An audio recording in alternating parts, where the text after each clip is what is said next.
সঙ্গে আজকে যে বৈঠক হলো নার্সিংহোম কর্তৃপক্ষের সঙ্গে কি ঠিক হলো? হ্যাঁ, আজকে নার্সিংহোম কর্তৃপক্ষের সঙ্গে যে বৈঠক হলো, ওদেরও কিছু ছিল জানার আমার কাছ থেকে, আমাদেরও কিছু বলার ছিল। আয়ুষ্মান ভারত লঞ্চড হবে 16 তারিখে, তার জন্য ওদের কিছু বক্তব্য ছিল। তো সেগুলো আমরা যা যা ছিল প্রশ্ন, তার উত্তর দিয়ে দিয়েছি আমরা। আয়ুষ্মান ভারতের রেট নিয়ে প্রশ্ন ছিল যে ওদের রেট নিয়ে কী করবে। তো আমরা প্রত্যেক হাসপাতালের জন্য একই রেট করা হয়েছে, এবং সেখানে যাদের যাদের NABH আছে, national accreditation board for hospitals, তাদের অনুযায়ী যদি থাকে সেই অ্যাক্রেডিটেশন, তাদের 10% বেশি দেওয়া হবে হার। যদি না থাকে, যে আমাদের রেট ধার্য করা আছে সেই রেটই থাকবে, এবং সেই রেটের পরিপ্রেক্ষিতে তারা সবাই খুশি। আপনারাও ওদের সঙ্গে কথা বললে জেনে থাকবেন। এছাড়া প্রশ্ন ছিল সিঙ্গেল উইন্ডো, ওদের যে CE লাইসেন্স হয়, PC PNDT লাইসেন্স হয়, আর ফায়ার লাইসেন্স হয়, প্রত্যেকটা সিঙ্গেল উইন্ডো করার জন্য আমরা সময় চেয়েছি ওদের থেকে 2 থেকে 3 সপ্তাহ। তার মধ্যে আমরা ঠিক করে নেবো সিঙ্গেল উইন্ডোতে যাদের ওদের লাইসেন্স অ্যান্ড রিনিউয়াল হয়ে থাকে। ফায়ার নিয়ে বা অগ্নিকাণ্ড সংযোগ বা অগ্নিসংযোগ নিয়ে ওদের সঙ্গে আমার কথা হয়েছে। ফায়ার সবথেকে বেশি ইম্পর্ট্যান্ট জিনিস, ফায়ার কমপ্লায়েন্স হতেই হবে প্রত্যেককে, PC PNDT কমপ্লায়েন্স থাকতেই হবে প্রত্যেকের। প্রত্যেকটা স্টেপে ছোট ছোট প্রশ্ন ছিল ওদের, প্রত্যেকটা আমরা ওনাদেরকে অবগত করেছি সরকার কী চায়। প্রত্যেকটাতেই ওরা আমাদের সঙ্গে সহমত প্রকাশ করেছে।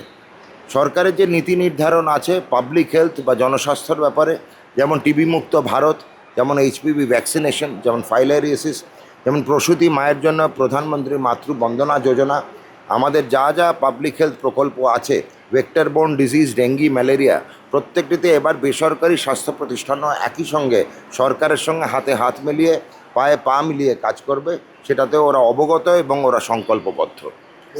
ব্লাড ব্যাংকের যারা বেসরকারি ব্লাড ব্যাংক, ওরা হাইকোর্টে তদন্তের সর্বশেষ আপডেট কি ব্লাড ব্যাংক নিয়ে তদন্তে? ব্লাড ব্যাংকের সর্বশেষ না, ব্লাড ব্যাংকের তদন্ত তো চলছে। যারা যারা ব্লাড ব্যাংকের নিয়ম লঙ্ঘন করেছে তাদের জন্য যেটুকু নিয়ম অনুযায়ী ব্যবস্থা নেওয়া সেটুকুই নেওয়া হবে, নিয়ম বহির্ভূত ব্যবস্থা নয়। এবং প্রত্যেক ব্লাড ব্যাংকে তাদের নিয়মাবলী মেনে চললেই হবে। কোথাও তো এরকম ফুল অ্যান্ড ফাইনাল কোনো শাস্তি কেউ ধার্য করেনি। বলা হয়েছে নিয়মের মধ্যে থাকতে, নিয়মের পরিধি মধ্যে থাকতে, নিয়ম মেনে চলতে। নিয়ম মেনে চললেই প্রত্যেকটা ব্লাড ব্যাংক ঠিক মতো চলবে। আপনারা অবগত হয়ে থাকবেন, 15 বছরের নাবালকের কাছে রক্ত নেওয়াটা কি ঠিক? সাংবাদিক তার উত্তর দেবে, জনগণ উত্তর দেবে। সেটাই যদি সাংবাদিকরা সজাগ হয়, জনগণ সজাগ হয়, 15 বছরের ছেলে, 13 বছরের ছেলে অ্যারেস্টেড হয়েছে, তা সেখানেও কি সরকার মুখ ও বধির থাকবে? থাকতে পারে না। আজকে যদি নাবালক একটি বালক সে রক্তদান করতে গিয়ে অসুস্থ হয়ে থাকে, তার ব্যাগের মধ্যে থেকে কুপন পাওয়া যাচ্ছে, তার মা বাবারা বলছে যে তারাও জানতো না, 3 জন গ্রেফতার হয়েছে, এরপরে সরকারের চুপ থাকাটা কি ঠিক? সংবাদ মাধ্যম উত্তর দেবে, সাংবাদিকরা উত্তর দেবে, জনগণ উত্তর দেবে। আপনাদের প্রত্যেকের বাড়িতে ভাইয়েরা বোনেরা আছে, নাবালক আছে, তাদের কথা ভাবুন। তাদের কথা ভেবে ভাবুন যে রক্তদান শিবির যেন সরকারের নিয়ম মেনে হয়। নিয়ম লঙ্ঘন করলে সার্বিক সামাজিক ক্ষতি। আজকে একটা নাবালকের কাছ থেকে 400-500 ml যদি ব্লাড নিয়ে না হয় 15 বছরের কাছ থেকে, সেটা মেনে নেওয়া যায় না। প্রশ্ন উঠেছে থ্যালাসেমিয়া নেই, অযৌক্তিক প্রশ্ন।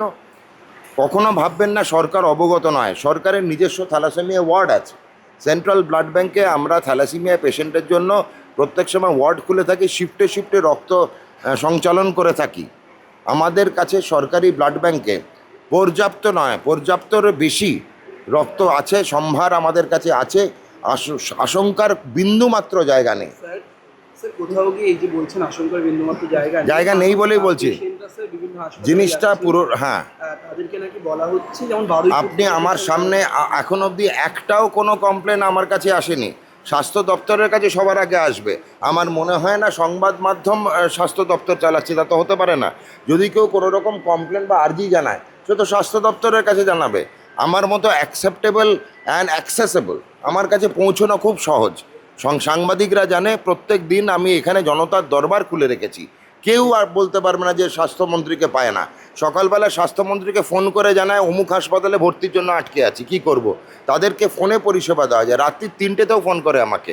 সুতরাং এখন অবধি একটাও কমপ্লেন পাইনি।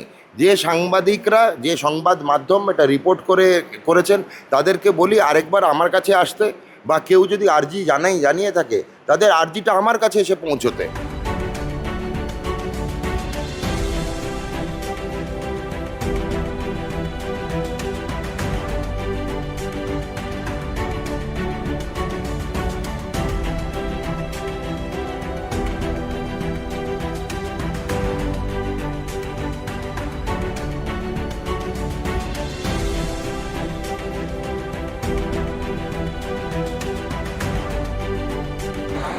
এখানে ওয়েস্ট বেঙ্গলের private hospital and nursing Holmes যেগুলো মিডিয়াল অ্যান্ড স্মল সেগমেন্ট প্রায় 2500 নার্সিং হোমস আছে, তাদের তরফ থেকে একটা প্রতিনিধি দল অনলাইন অ্যান্ড অফলাইন স্যারের আমাদের মাননীয় স্বাস্থ্যমন্ত্রীর সঙ্গে একটা মিটিং করেছি।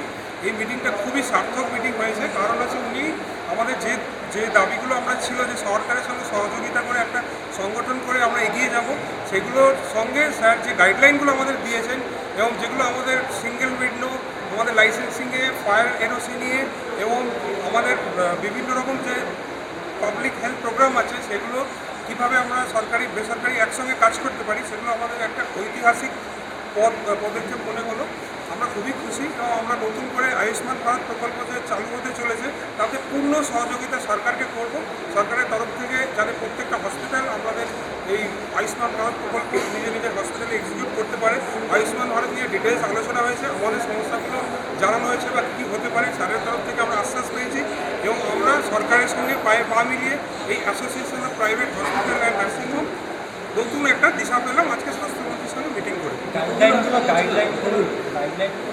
আমাদের যেটা আজকে সবথেকে ভালো লেগেছে যে একটা সিঙ্গেল উইন্ডো লাইসেন্সের সিঙ্গেল উইন্ডো, মানে আমাদের লাইসেন্স অনেক রকম নিতে হয়, সেটা যেন একটা জায়গায় অ্যাপ্লাই করে পাওয়া যায়। এটা একটা হিস্টোরিক স্টেপ যেটা আমাদের মাননীয় স্বাস্থ্যমন্ত্রী আজকে আমাদের বলেছেন এবং খুব তাড়াতাড়ি সেটা উনি ইমপ্লিমেন্ট করবেন বলে আমাদের আশ্বাস দিয়েছেন। এটা একটা খুব ইম্পর্টেন্ট এবং তাছাড়া আমরা আয়ুষ্মান ভারত প্রকল্পে যাতে খুব তাড়াতাড়ি কাজ করতে পারি তার জন্য আমরা সরকারের কাছ থেকে আশ্বাস পেয়েছি। আমরা চাই আয়ুষ্মান ভারত, যেটা পৃথিবীর সবথেকে বড় গভর্নমেন্ট ফান্ডেড একটা ইন্স্যুরেন্স স্কিম, সেটা আমাদের রাজ্যে পূর্ণভাবে চালু হোক। তার জন্য আমরা প্রাইভেট হসপিটালরা সরকারের সঙ্গে আছি। আমাদের দেখুন, আমাদের আজকে একটা অ্যাসোসিয়েশন রয়েছে, association of public hospital and nursing home, তার স্টেট ওয়ার্কিং কমিটি ছিল এবং এখানে অলরেডি আমাদের প্রায় 300-350 মেম্বাররা অলরেডি যুক্ত হয়ে গেছে। অনলাইনে একটা লিঙ্ক দেওয়া হয়েছিল, তাতেও প্রায় 100-র উপরে ছিলেন। ধরে রাখা যেতে পারে যে 500-র উপরে হসপিটালরা আজকে এই মিটিংয়ে পার্টিসিপেট করেছে। এবং যেটা আরেকটা আলোচনা হয়েছে, এটা আপনাদের জানিয়ে রাখি যে এভরি